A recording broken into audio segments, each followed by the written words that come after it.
Para hablar de este y otros temas, saludo a nuestra amiga, a nuestra corresponsal Alina Duarte. Querida Alina, te saludamos con mucho gusto.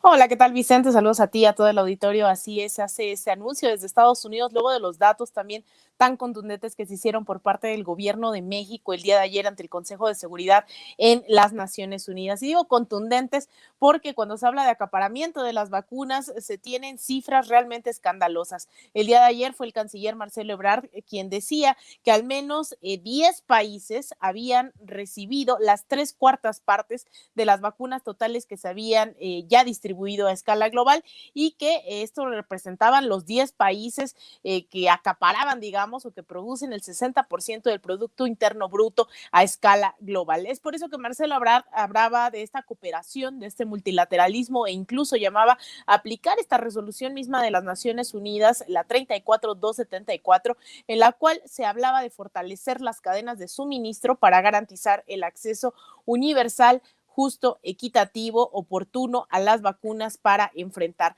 la pandemia. Como bien lo mencionas, ha sido ya el gobierno de Joe Biden quien, pues, la principal, diría yo, de las ofertas, de las propuestas que hizo, no solamente durante su campaña, sino como ataque mismo a la presidencia de Donald Trump, fue el manejo mismo de la pandemia. Se habló de en estos primeros 100 días a través de órdenes ejecutivas o a través de medidas contundentes como un equipo de especialistas que rodeara al presidente en la Casa Blanca, el lograr controlar esta pandemia. Y pues bueno, hace este anuncio, bueno, se hará formalmente este anuncio, en donde habla de estos 4,000 millones de dólares para la distribución equitativa, justa en estos términos que señalaba yo, hizo el canciller Marcelo Ebrard ante las Naciones Unidas de estas vacunas, ¿no? Que ha sido totalmente diferenciado. Creo que es algo que ha evidenciado la pandemia y lo hemos repetido también aquí.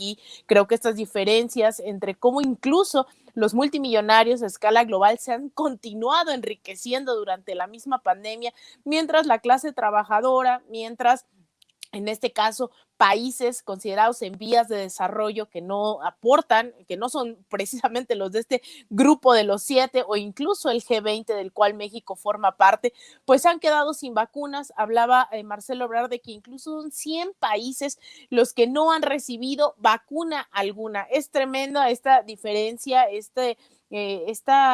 pues una crisis, creo, ¿no? De las diferencias en la distribución de las vacunas. También retomando este discurso que hacía bastante contundente, creo yo, Marcelo Ebrard el día de ayer ante las Naciones Unidas, era diciendo que los mecanismos hasta ahora empleados han sido insuficientes y no se ha logrado evitar el escenario que se quería evitar, que era la desigualdad de la redistribución, la distribución de las vacunas mismas, por lo cual instó a los países a evitar el acaparamiento de las mismas. Entonces esperemos esto tenga eco dentro de específicamente este grupo de los 20. Marcelo Ebrard hablaba de México, ha sido de los pocos países que ha logrado también a través de acuerdos, ya sea con China, con India, etcétera, etcétera, el lograr satisfacer las necesidades de la población, a diferencia tal vez de estos otros países que no han podido hacerlo. Pero bueno, el hablar, levantar la voz por otros países me parece algo contundente, ha sido y lo sostengo, yo creo que una de las partes más progresistas. Curiosamente, yo no considero que Marcelo Ebrard sea el personaje más progresista, pero sí la política exterior lo ha sido de manera contundente durante esta administración ante la OEA, ante el Consejo de Seguridad de las Naciones Unidas, y ahora este llamado no es menor, Vicente. Yo creo que hay que celebrar que México asuma también este rol regional que tantas veces se le ha insistido en que lo tome, ¿no? Esta dirigencia o esta referencia regional, que se vuelva referencia. Y pues bueno, creo que con este llamado pues seguimos en esa misma ruta, Vicente.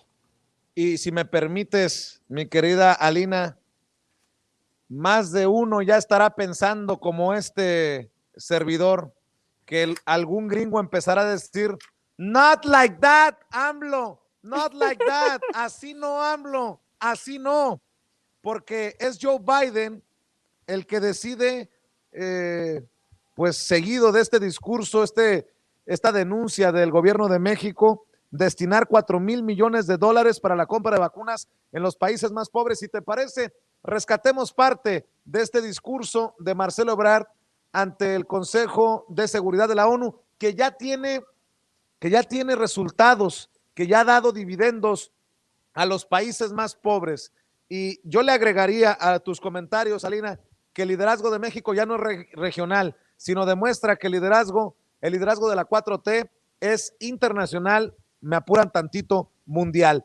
Vean y escuchen a Marcelo Ebrard, el canciller, hablando ante el Consejo de Seguridad de la ONU. Gracias al Reino Unido por esta convocatoria.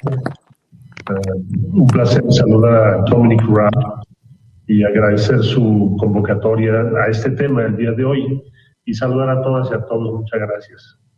La pandemia, como ya lo hemos escuchado, ha tenido un impacto social y económico devastador en todo el mundo, pero ha afectado sobre todo a los más pobres y vulnerables. No solo nos amenaza, sino que además revierte o ha revertido los logros en materia de desarrollo y consolidación de la paz que habíamos logrado como comunidad internacional. Puede acentuar la inestabilidad y exacerbar los conflictos. De acuerdo con cifras que se han publicado recientemente, se han interrumpido inclusive las campañas regulares de vacunación en 45 países que hacen frente a crisis humanitarias o de refugiados. Como resultado del contexto que estoy describiendo, la pandemia de COVID-19 ha afectado a millones de personas, incluyendo a personas refugiadas, migrantes vulnerables y especialmente a mujeres, niñas y niños. También ha aumentado la violencia de género en todo el mundo. Las mujeres son las que más se han visto afectadas de acuerdo a las cifras y a las evidencias que tenemos. Por eso México ha señalado, como muchos países presentes hoy, que la única forma de enfrentar esta pandemia es a través de la cooperación y el multilateralismo. Esta forma de trabajo coordinado y compartido es fundamental. Y si en todo tiempo así lo ha sido, ahora es decisivo, crucial que lo hagamos.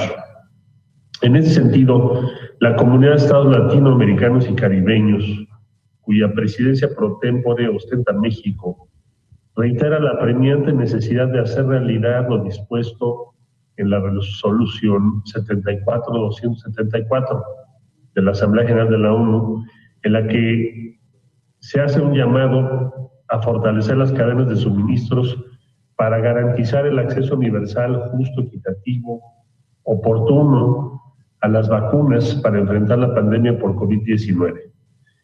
Es cierto que el mecanismo multilateral COVAX es una herramienta fundamental, innovadora y extraordinaria, pero también debemos reconocer que ha resultado insuficiente hasta ahora y que el escenario que queríamos evitar desgraciadamente se está confirmando. Al día de hoy no se han distribuido vacunas vía este instrumento multilateral. En tal sentido, instamos a los países a evitar el acaparamiento de vacunas y acelerar las primeras etapas de las entregas de COVAX, privilegiar la distribución a los países de menores recursos.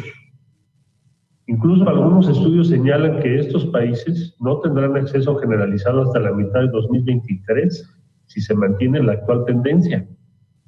Preocupante lo que exponía Marcelo Ebrard. Pero aquí está la denuncia que hace México ante el Consejo Nacional de Seguridad de la ONU, y aquí está el anuncio de Joe Biden: $4,000 millones para compra de vacunas en los países más pobres. Creo que esta es una bofetada con guante blanco para la oposición en México, que ya se imaginaban a un Joe Biden dictándole el son que tendría que bailar el gobierno del presidente Andrés Manuel López Obrador en todo momento, Alina Duarte. Pues a mí me parece incluso una bofetada contra toda la mezquindad a escala global, ¿no? No solo la oposición, en la cual perfectamente se enmarca la oposición mexicana, creo que no hay gran diferencia. Sin embargo, creo que este llamado y esta preocupación tiene que ser a escala global. Estos datos de verdad son brutales, ¿no? El que dijera Marcelo Ebrard que hay países que, de mantenerse la actual tendencia, tendrían acceso a la vacuna hasta mediados del 2023, me parece sumamente atroz, me parece que evidencia muy bien bien este sistema económico, político, de poder bajo el cual los más privilegiados siguen siendo privilegiados y sobre todo este norte global, ¿no? Sobre un sur global que es sumamente explotado, que se le despojan de sus recursos, que están acostumbrados simplemente a explotar la mano de obra y que no tienen acceso ni siquiera a una vacuna. Entonces, sí, la oposición mexicana, sin duda, y que me recuerda a oposiciones de todos los gobiernos que se asumen progresistas y sobre todo electoralmente hablando, porque creo que hay muchas diferencias, muchos tintes entre las oposiciones, pero creo que se enmarcan bastante bien en este acaparamiento, en esta mezquindad, en quienes quieren comprar la vacuna, en quienes quieren ser los primeros, no quieren formarse, todo ese tipo de cosas creo que, bueno, les están pasando la lista. Hoy la sociedad mexicana, que está totalmente politizada, ¿no? Creo que se da cuenta de esto y que ahora hay que dimensionarlo a escala global, no es único de México, pero México sí está marcando, hay una tendencia, como bien lo mencionas, no solo regional, sino internacionalmente, con estos posicionamientos que no es menor el Consejo de Seguridad llamando a que no se acapare la vacuna y sobre todo pues me recuerda mucho esta frase inevitablemente, ¿no? Que por el bien de todos, primero los pobres, pues bueno, no solo los pobres de México, sino a escala global, Vicente. Mi querida Lina, cerremos invitando a la gente para que te apoye en redes sociales. Muchísimas gracias, pues yo las y los invito a que me sigan en Twitter, en @AlinaDuarte_, en Instagram _Alina Duarte, en Facebook también Alina Duarte Periodista y en mi canal de YouTube Alina Duarte, ahí les espero con sus comentarios, sus mensajes, etcétera, etcétera. Te mando un abrazote, Vicente, a ti, a todo el equipo y al auditorio de Sin Censura. Claro que sí, Alina Duarte, nuestra corresponsal. Buenas noches, gracias.